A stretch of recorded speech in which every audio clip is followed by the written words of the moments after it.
In today's video, we're looking at simplifying the following radical expression. We have the square root of 9 minus 6 square root of 2 plus the square root of 9 plus 6 square root of 2. What makes this problem intimidating is how we have square roots inside of square roots. But we're going to use a little trick here that's going to help us make a lot of progress. We know that squares and square roots kind of cancel each other. So a natural step is to square this expression and see what we get. Once we find the value of the square of this expression here, then we can just take the square root of that value and get our desired answer. So the square root of 9 minus 6 square root of 2 plus 9 plus 6 square root of 2 squared is what we're looking for here. When we take the square root of our original expression, we get the square root of 9 minus 6 square root of 2 plus the square root of 9 plus 6 square root of 2, all squared. But here's where you have to be careful, because a lot of students will just assume that we can just take the square of this first expression and then take the square of the second expression here to simplify this. But that is not how simplifying squares of sums and differences works, because what we have is the following. We have the square root of 9 minus 6 square root of 2 plus the square root of 9 plus 6 square root of 2 multiplied by the square root of 9 minus 6 square root of 2 plus the square root of 9 plus 6 square root of 2. So this is what we're going to have to simplify here. And you can do this using FOIL. That's first, outer, inner, last. I'll just go through the steps one by one. The F stands for the first. It's going to be these two terms multiplied, which is going to just give us 9 minus 6 square root of 2. Square root is going to cancel. The inner would be these two terms here. All right, that's not really going to simplify too nicely. We'll just get the square root of 9 plus 6 square root of 2 times the square root of 9 minus 6 square root of 2. And then next product we have is the O, the outer.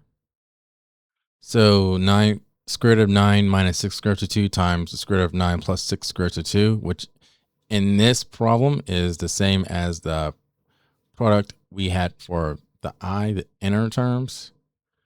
I'm just going to copy this. So I just copied the product that we had for the inner term. And then the last term, the L, is just going to be the square root of 9 plus 6 square root of 2 times the square root of 9 plus 6 square root of 2.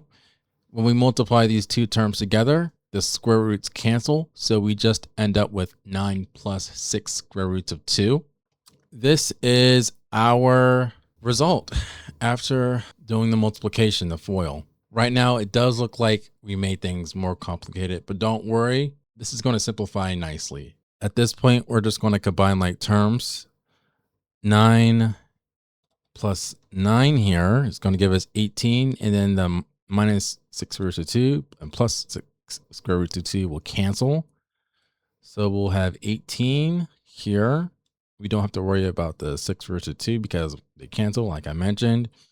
And then these two terms here in the middle, the square root of 9 plus 6 square root of 2 times square root of 9 minus 6 square root of 2.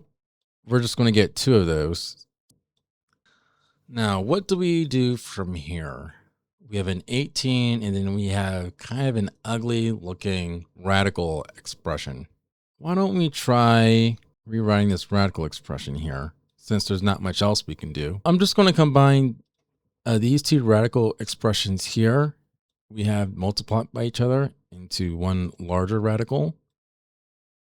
So we'll have 9 plus 6 square roots of 2 times 9 minus 6 square root of 2, all under one large radical, all under a square root. I want you to look closely at the expression we have in the square root. Does it look familiar? Like anything you've seen in algebra class? You have a number plus a number times a number minus a number.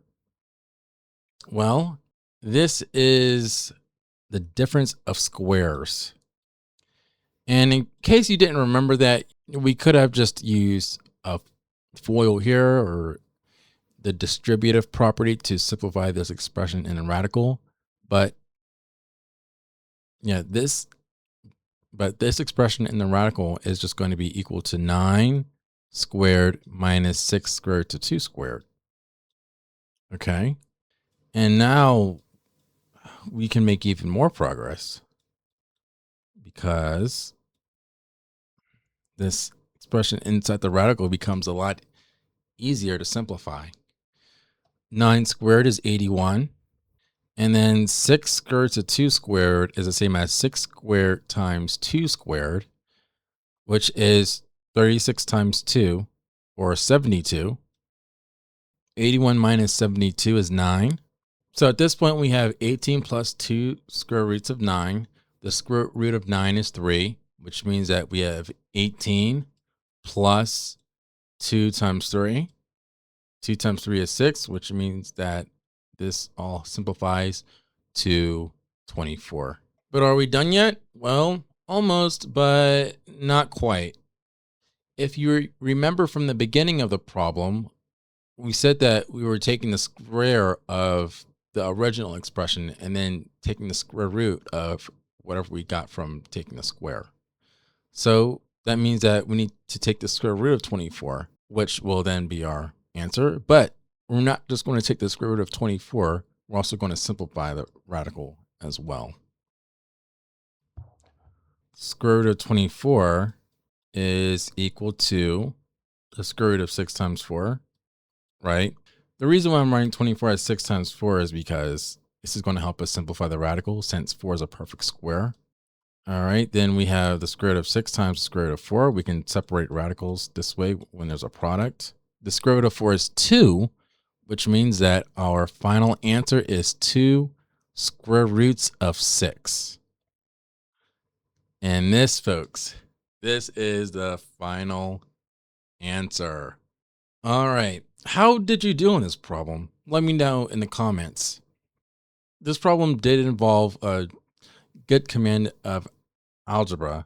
And with all the steps, it's pretty easy to make a small mistake and get the wrong answer. So that's something to really pay attention to when you're working through problems like this that have a ton of steps.